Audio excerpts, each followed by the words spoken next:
बंधु मैंने जदि आपण मैंने दीपावली दिन राति शोइबा पूर्वर झाड़ू तले यही जिनिसटी रखी दियंती तो माँ लक्ष्मी स्वयं आपण घर को चली आसी थांती। बंधु मैंने झाड़ू तो प्रत्येक लोक मानकर घरे थाए, किंतु आपण कौन यह जानती जे झाड़ू को साक्षात माँ लक्ष्मी प्रतीक बोली माना जाय थाए। बंधु मैंने झाड़ू को नहीं बहुत किछि शुभ एवं अशुभ कथा रही अछि एवं झाड़ू को आपण केउठी रखिबे, किपरि रखिबे, झाड़ू आपण केउ दिन किनिबे एवं केउ दिन फोपाड़िबे ताहार मध्य एक विशेष नियम रहिछि। तेबे दीपावली दिन आपण झाड़ू को नेकी निश्चय एक प्रयोग करंतु। तो आसंतु जानि नेबा सही उपाय विषय रे। ता सहित बंधु माने आजिर एही भिडियो रे मो आपण माननकु कहिबी दीपावली दिन राति रे जदि आपण एही 5टी स्थान रे दीप जलांती तेबे आपणक घरे होइथाए धनर वर्षा, अर्थात धन आसीबार अनेक मार्ग आपणक पई खोली जाय थाए। आपणकर व्यापार वाणिज्य रे आपणकु आशा ठारू अधिक लाभ प्राप्ति होइथाए।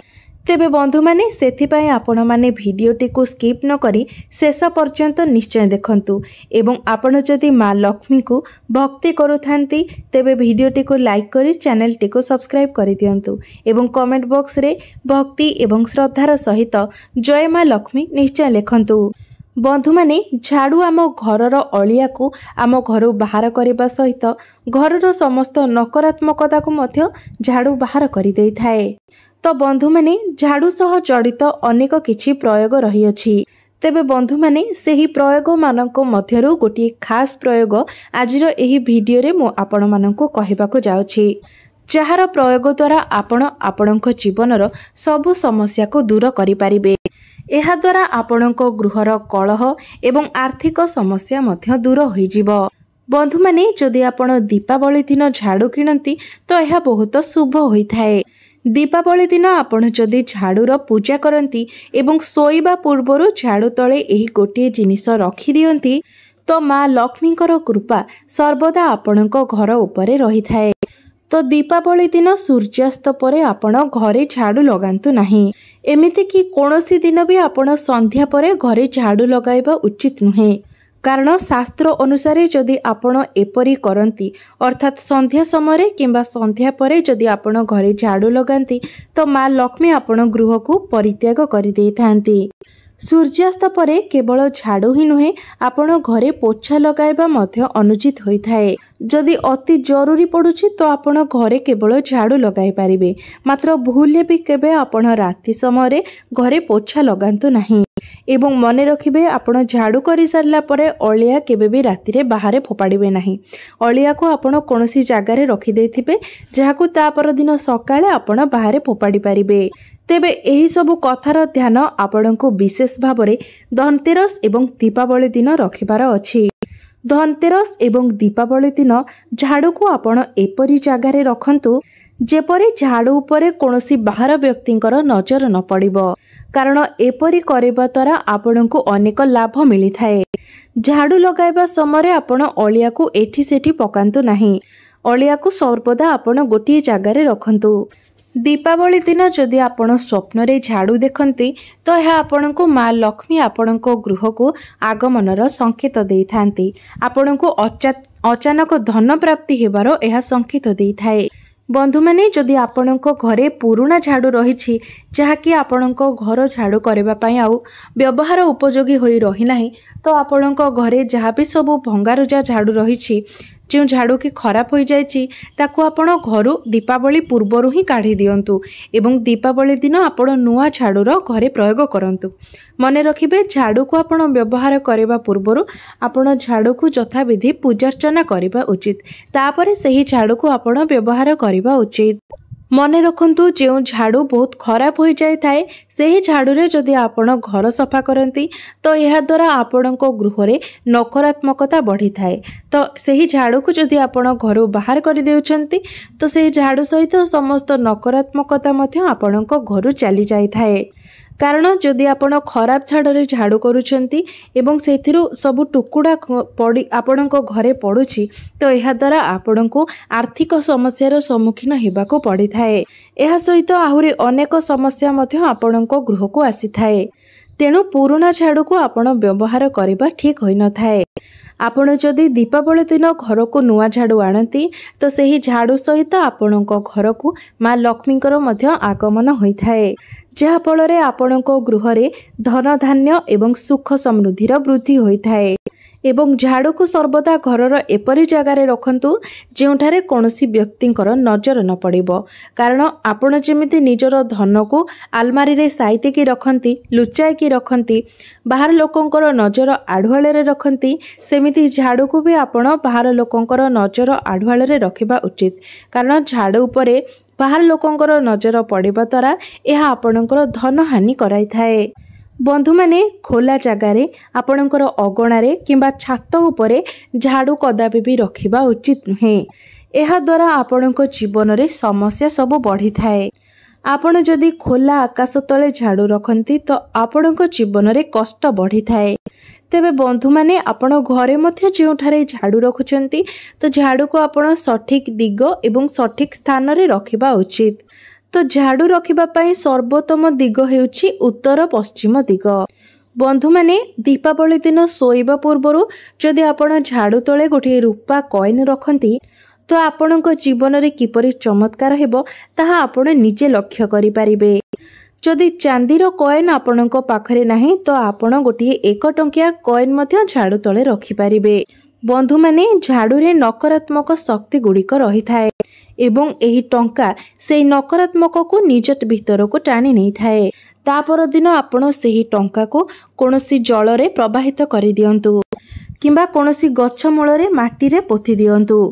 जदि दीपावली दिन सोइबा पूर्वरु आपण झाड़ू तले गोटे चांदीर कॉइन रखंती तो आपणक जीवन रे केबे भी धनर अभाव होई न थाए। बंधु माने आपण माने जेतेबेले घर सफा करूछंती तो प्रथमे आपण पोछा लगांतु, तापरे आपण घर झाड़ू करंतु। दीपावली दिन राति रे सोइबा पूर्वरु आपण चाहिले झाड़ू तले 2टी गुजराती एवं 2टी लवंग मध्य रखि पारिबे। एपरि करिबा द्वारा आपणक गृह रे माँ लक्ष्मीकर स्थायी वास होइथाए। एहा द्वारा आपणक गृह रे माँ लक्ष्मीकर स्थायी वास होइथाए। आपण चाहिले झाड़ू तले कौड़ी मध्य रखि पारिबे, कारण कौड़ी मध्य माँ लक्ष्मीकर अत्यंत प्रिय होइथाए। कारण जेतेबेले समुद्र मंथन होइथिला सेतेबेले माँ लक्ष्मीकर उत्पत्ति समुद्र मंथनरु ही होइथिला एवं कौड़ीर उत्पत्ति मध्य समुद्र मंथनरु होइथिला, जहा फଳରେ कि एही कौड़ी माँ लक्ष्मीकर अति प्रिय होइथाए। एवं आपण जदि दीपावली दिन राति रे सोइबा पूर्वरु झाड़ू तले कौड़ी रखुचंती तो एहा द्वारा मध्य आपणको माँ लक्ष्मीकर विशेष कृपा मिलिथाए एवं आपणक जीवनर सबु कष्ट मध्य दूर होइथाए। आपण जदि चाहिबे तो एही दीपावली दिन राति रे आपण झाड़ू तले मयूर पुच्छ मध्य रखि पारिबे, कारण मयूर पुच्छ आपणक घरु नकारात्मकता को दूर करी आपणक गृह रे सकारात्मकता वृद्धि कराई थाए।